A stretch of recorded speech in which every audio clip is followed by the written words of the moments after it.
What would you advise to a young woman who's not married, who gets raped, but does not have access to an abortion, as I think that's something that you believe in? No abortions, right? Yes, I'm pro-life, yeah. Okay, so then what would you advise that woman to do? Okay, so first of all, I do appreciate that you've created the saddest possible scenario for a living human.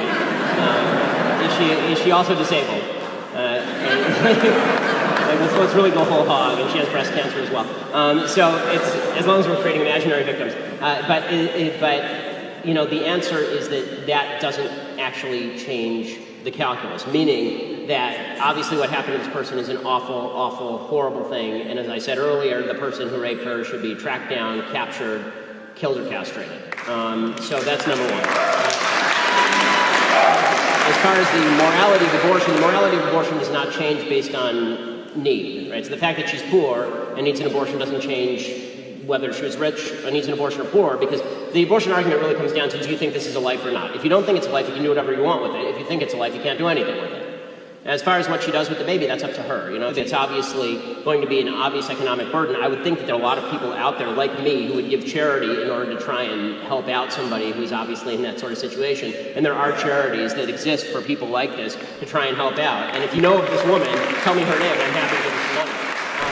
So I'm just wondering, because there is the health of the woman that's taken into question, and she doesn't have the money to have proper health care, or as well as the fact that if she's in college, there's a good chance that she won't be able to continue college. Okay, the idea that what about the health of the mother? So my view on abortion, again, the morality of killing a baby does not change as long as the baby's not actually threatening the life of the mother. In the cases where the baby threatens the life of the mother, like for example, you have a case where a woman has actual breast cancer and she needs chemotherapy and she's pregnant, but the chemotherapy will abort the baby, which actually does happen, right?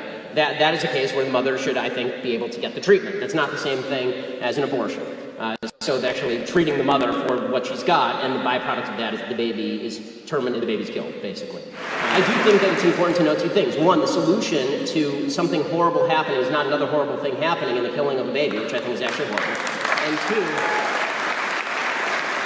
And two, it's really not good to take the marginal case and then use that to argue broad. So what people tend to do is they say, well, what about the girl who's raped? What about her abortion case? So now let me ask you, if the girl weren't raped and she just got pregnant, would you think that she should still have access to an abortion? I do, because I think it's her body and I think it's her health. Right, so you're giving me an exceptional case in order to prove a rule that you don't actually want to defend.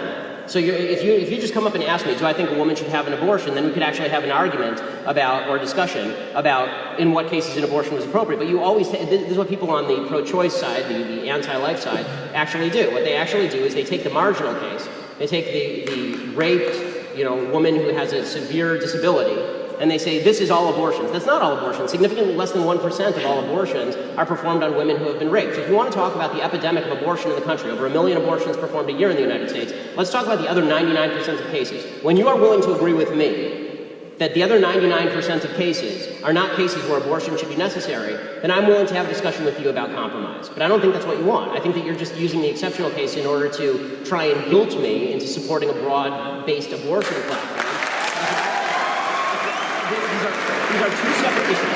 These are two separate issues. Sympathy for the woman and sympathy for, how about a little sympathy for the child?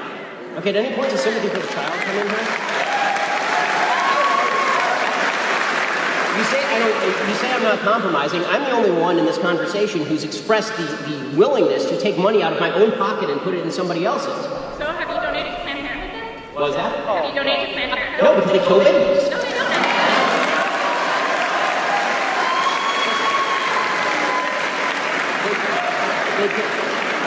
They kill 300,000 unborn children a year. No, I don't donate to a baby genocidal organization